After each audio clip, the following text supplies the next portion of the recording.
Welcome back to the channel. Did ancient astronauts engineer the human race? Could the gods of ancient Sumer have been visitors from another planet?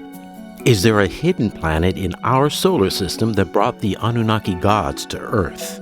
Are Zecharia Sitchin's theories about the Anunnaki groundbreaking discoveries or pseudoscience? You decide. Zecharia Sitchin was an author and researcher best known for his controversial theories about ancient astronauts and the origins of human civilization. Sitchin's primary claim to fame was his series of books titled The Earth Chronicles, in which he interpreted ancient Sumerian texts and artifacts, proposing that the gods described in these texts were extraterrestrial beings from a planet called Nibiru. The so-called ancient gods of whom the Sumerians said that they spoke about, called them Anunnaki, meaning those who from heaven to earth came, etc., etc. These are reality. It's all reality. From where do they come? And the answer given by the Sumerians was from a planet called Nibiru. Sitchin's work was largely based on his translations of Sumerian tablets, which he argued revealed a hidden history of humanity's creation by the Anunnaki, advanced beings from Nibiru. You find that there were actually two so-called gods. One was called Enki, which literally means Enki, Lord of Earth, and the other one was Enlil, Lord of the Command. And it was Enlil who was unhappy with the way mankind turned out, but it was Enki who was involved in that decision, which is quoted in the Bible a chapter or two earlier, where the Elohim say, let us fashion the Adam in our image and after our likeness. And that was Enki, the scientist among them, who said, when they faced a certain problem and a mutiny, it's very dramatic when you go back to the Sumerian sources, he said, there's a way to solve our problems by fashioning a primitive worker, by genetically upgrading a being that already has evolved on Earth, on this planet. Despite significant criticism from mainstream scholars and scientists, who often labeled his work as pseudoscience, Sitchin's books are extremely popular.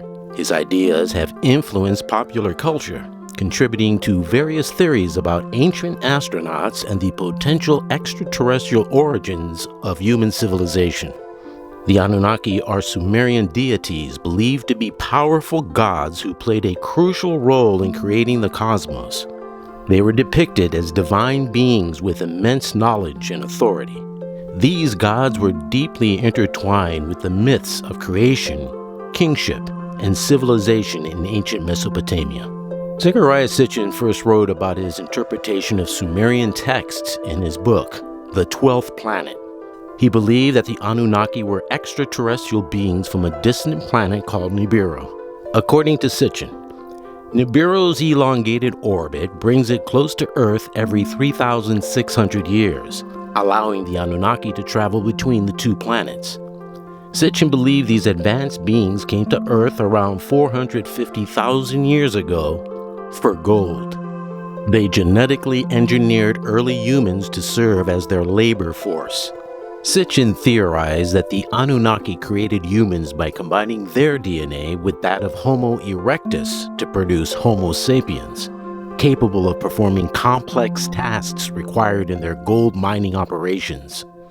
And then Enki said, why don't we create a Lulu Amelu, a primitive worker who will go down to the mines and do the hard work for us.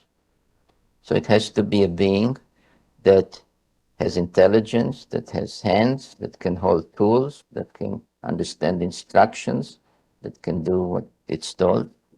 And the other said, well, where do you find on earth such a being?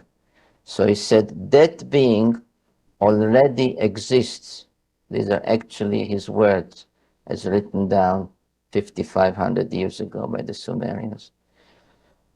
That being already exists. All we have to do is implant on it the mark of the Anunnaki, of us. And there are texts, very detailed texts, of which the biblical tales are just mentions of, how they went about engaging in genetic manipulation, taking the egg of a female ape woman, implanting in it the genes of one of their own young males, in what we call today an in vitro process. And once the egg was fertilized with this combined genetic material, they implanted it in the wombs of one of their own females, not back in an ape woman.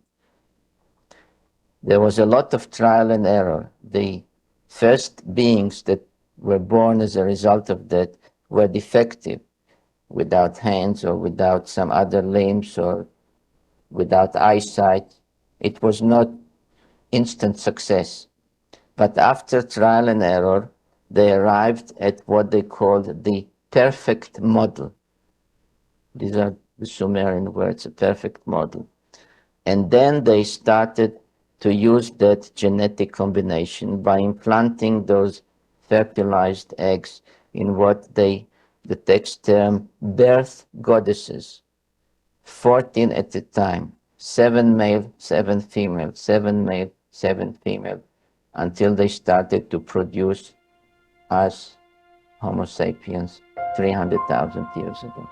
Sitchin cited ancient Sumerian texts, such as the Enuma Elish and the Epic of Gilgamesh, and his interpretations of cuneiform tablets as evidence for his claims.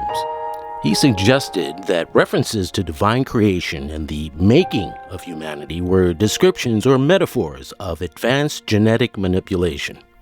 Sitchin believed that the Anunnaki significantly influenced ancient human cultures, contributing to advancements in technology, architecture, and societal organization.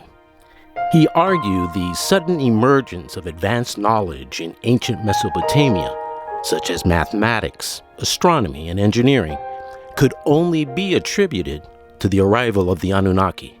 Sitchin claimed that monumental structures, such as the ziggurats of Sumer and the pyramids of Egypt, were built thanks to the Anunnaki's advanced technology. He pointed to precise astronomical alignments and sophisticated construction techniques found in these ancient sites as architectural and archaeological evidence, suggesting that such feats were beyond the capabilities of humans at the time without extraterrestrial assistance. Sitchin's work has faced substantial academic and scientific criticism, with many scholars and experts labeling his interpretations as pseudoscience. Critics argue that his translations of Sumerian texts are often inaccurate and that his methods lack credibility. Sitchin's theories rely on interpretive reading and speculative connections. Despite these criticisms, Sitchin's theories have gained a substantial following and profoundly impacted popular culture and modern thought. His books have sold millions of copies worldwide, sparking interest in ancient astronaut theories and the possibility of extraterrestrial influences on early human civilizations. In reflecting on the legacy of Zecharia Sitchin, we see a man who dared to challenge conventional understandings of human history. While mainstream scholars often dispute his theories, Sitchin's work has sparked a profound curiosity and a willingness to explore the unknown in many minds. His legacy lies not in the acceptance of his ideas, but in his ability to inspire a generation to question, to imagine, and to look beyond the established paradigms of our past.